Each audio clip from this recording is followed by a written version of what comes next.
Well, good day. This is Chuck Cameron. I'm sitting in an amazing office in the Oxford School System headquarters building with somebody who I think would be a great next door neighbor, Dr. Milligan. Dr. Milligan, thank you for letting me stop by again. Yeah, of course. I heard a rumor. I heard a rumor that you're trying to encourage people to fund some ongoing programs to keep our young'uns at the head of the class and do some other good things for our community. It's a big decision. We have a great brochure, which you'll see a lot, right, often. But I wanted to talk to you a little bit about the what and the why. Why are we talking about funding schools? I mean, we're already in school. Schools are going on. Why would you want to talk about specific funding initiatives? I see there are two that are coming up. November 4, November 4, vote. November 4th. Off the couch and vote. So tell us about the what and the why, if you would. So, Chuck, first of all, thanks for this opportunity. Pleasure. I'm thrilled to be able to share this information. So school funding, as I mentioned, is very complicated. Yes. Right? It's not like, hey, here's money for school, you get it from the feds or you get it from and go do school. It's like money is earmarked for certain things and you get so much this year and this much next year and so on and so forth. So I wanted to kind of touch on that, and then I want to touch on the two proposals. So in general, let's say this is a student. This is a fully funded student, filled up to the rim with all of the money needed. This includes teachers, this includes textbooks, this includes paraprofessionals, bus drivers. There's a lot to fund all of this stuff. Yes, student. All the curriculum, all the resources they need to be successfully educated, right? Okay. Now, the state funds a child per their educational needs. That's the stuff we read, that so many thousands of dollars per year per student kind of thing? Correct, exactly. Got it. And so what they don't allocate in that money is any money that goes to the facilities within which these students are educated. And they almost have to be educated in a facility. Yeah, they do for the most part, unless you're a virtual school, right? And so one of the proposals that we have is what's known as a sinking fund. Yeah, what is that? So a sinking fund is a specific millage that enables us to repair roofs, replace boilers, repair any type of leaks, flooring, anything within a facility. It's kind of like basic home ownership. I was going to say this. Right? Any homeowner knows all that Absolutely. stuff has to be done. Right. I know my roof is 8 years old, so in a couple years, I know I'm going to have to replace it. Our AC unit is not long for this world, so we're going to have to replace it, right? And so that is not with this money. The state does not give us this money to do any of those things. So you have to This is for educating the kids. This is just educating the kids. But there are more things you have to spend money on. Correct. And so right now, our sinking fund, we have none. It's empty. It's sunk. Yeah, our sinking fund is sunk, right? So it's completely empty. So what we have to do, because a roof is leaking, we're not going to let kids get leaked on, right? A floor is broken, and it's a tripping hazard. We have to fix those things. So what we do is we take the money that is designated for educating our students, and we use it to fix the stuff. This is not ideal, but necessary. We have to. Yeah. Right? We don't have any other option because we don't have a sinking fund to pay for those sorts of things, right? That's clear, yeah. So that's the sinking fund. That's, anything essentially that's in a building that if you were to be able to pick it up and shake it and doesn't fall out, that's what a sinking fund can be used for, right? Now, a question for you. At some time we had a sinking fund. There was some money that came from a millage in the past sometime. Yes. But that's all gone. That's all gone.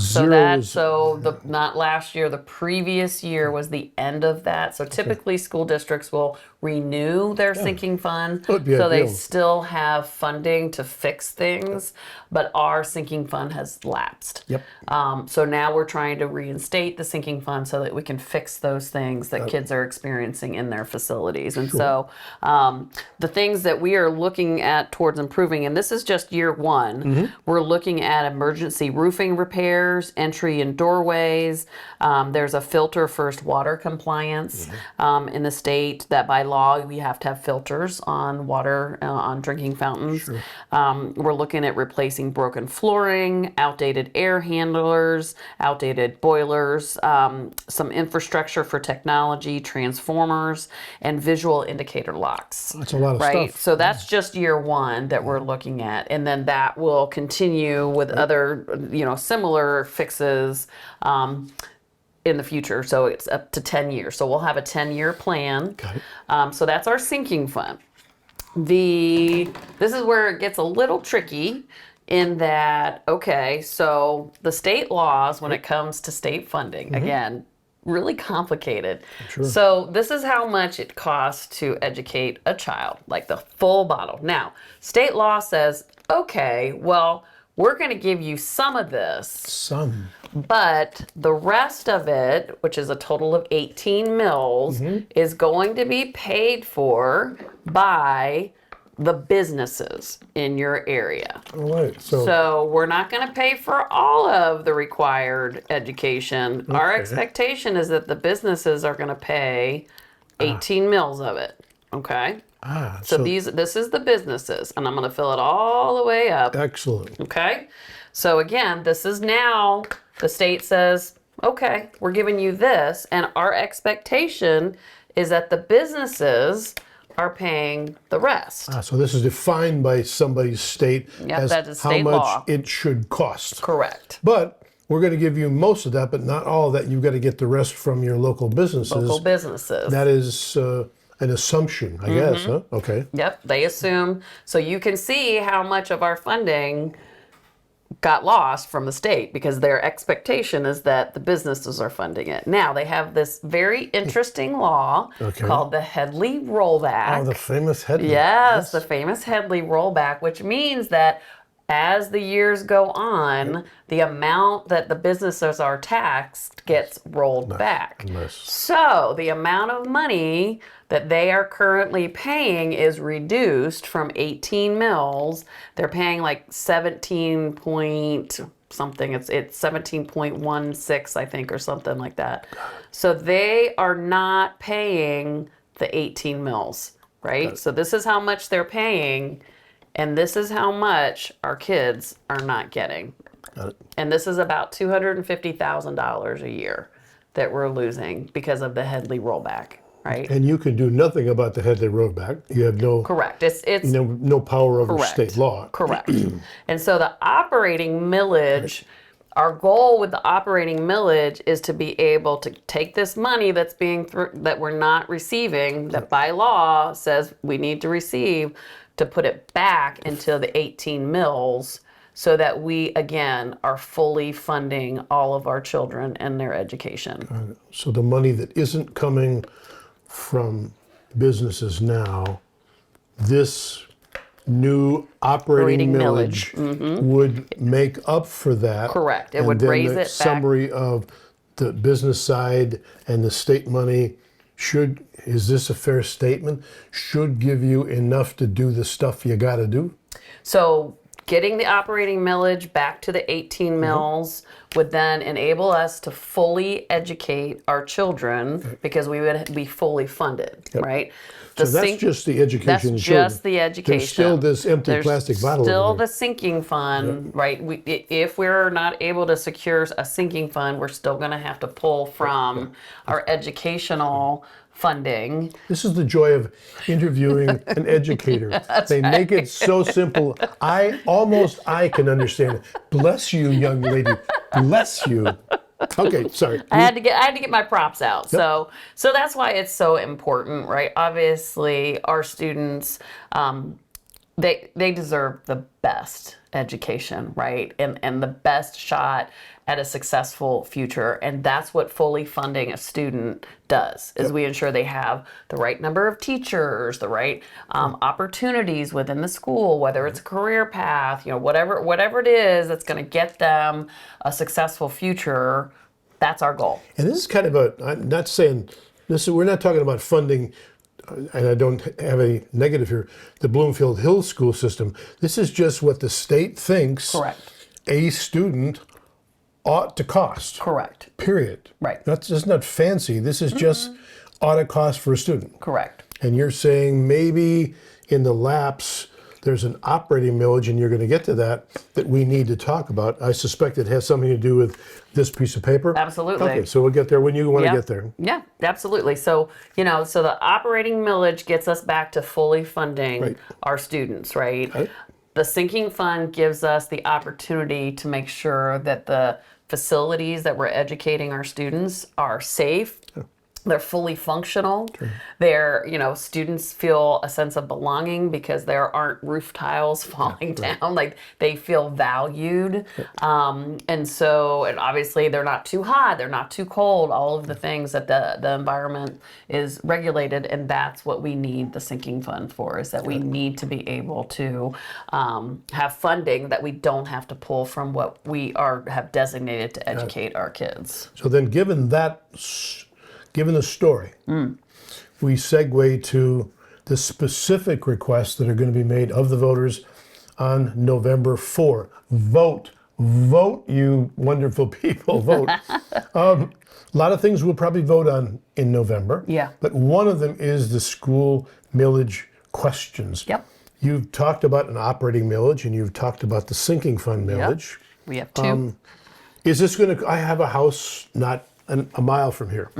Is this going to cost me a lot more money to pay for my taxes next year? Right. So the operating millage only it's a no tax increase for a primary residence, right? Okay. It's the businesses who fund an operating millage. Back to these guys. And correct, right? It's the so primary residents would not be paying for it. Right. Businesses, and if you have a secondary home, like a vacation home or something, that would be included. But for the most part, it's the businesses that, again, are paying what the law says that they should be paying towards to educate kids in the area. So you're not asking for lots of extra money from the businesses because, well, everybody knows they're rich people anyway. You're going, actually, there's a functional level that you're supposed to be paying. Let's get back to that level. Let's get back to that level, right? So that's and there's a benefit for businesses and making sure that schools are well funded, right? What benefits are there? So you want families attracted to the area. Families come to an area oftentimes because of the schools. Yeah. When I got here and I met with all sorts of people, that was the number one thing. I'm here for the schools. I'm here because it's such a strong community. And our schools reflect our community. They do. So it's so critical. So it's a benefit for the businesses because then we have a robust community that then spend money in the businesses, right? It's a partnership. That's where they get their funding, and helping with this funding can be a benefit to them. Absolutely. And so this particular millage does not cost you in your home any money whatsoever. So on the ballot on November 4th, vote on the operating millage. It shouldn't cost primary homeowners anything more than they're now paying on taxes. Correct. There shouldn't be an increase because of that. There's this sinking fund millage that may cost me a little more. Right. Walk me through that. So let if me you talk would. about, so right now it's empty. Yeah, not much there. No, nothing there. So for a sinking fund, we actually have a calculator on our website that will tell you exactly how much it would cost in taxes, an increase in taxes. So a millage, this is a 1.0 millage, sinking fund millage. So it's $1 for every $1,000 of your home value, right? So a $100,000 home, it would be $100 for the year. That's how much it would cost. $200,000, it would be $200, and you can just do the math. But again, we have a calculator on the website, so the millage is all of us coming together, putting a little bit of money. All of us put a little bit money in here to fill up this sinking fund, so that we can pour it into each of our schools to ensure that it's a wonderful place for kids to learn. Now, would this be fair? If the sinking fund is empty, it must be empty because I haven't been paying any money into it for a while, and you mentioned that, but a couple of years ago is when it the millage ended and wasn't renewed. Right. So basically, I'm paying less now in principle than I might have been before. Right. And the proposal might get me sort of back to paying what I might have been paying normally anyway if the sinking fund hadn't sunk. Correct. So you're asking me, you as the school system is asking me to come to the table with some more money for the kids, and it's not a giant increase. It's just getting back to what I normally kind of have been paying anyway. Right. For the past. That just got blanked for Yeah. a year or so. Correct. Okay. Yeah. So that's our hope, is that, people will understand that our schools are really important, and the research tells us that when our schools succeed, the community succeeds, the home values increase, they sell faster when you want to sell your home. Like, there's some really great research out there. And again, we're not talking like this sinking fund is not to do anything big or fancy. It's like, okay, the boiler's no longer working, so our kids aren't going to have heat. All right, let's take the sinking fund and let's go ahead and fix that, as opposed to let's take the money we use to educate kids.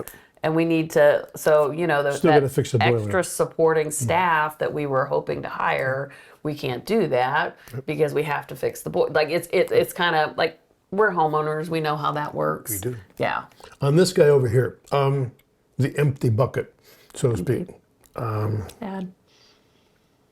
When that's full, if the voters on November 4th vote, did I mention that to them Yeah. before? Vote. Vote. It's very November 4th. important. If they decide to approve the ballot proposal for the sinking fund millage, that'll be new money that's coming into the program to fill your bottle up. Correct.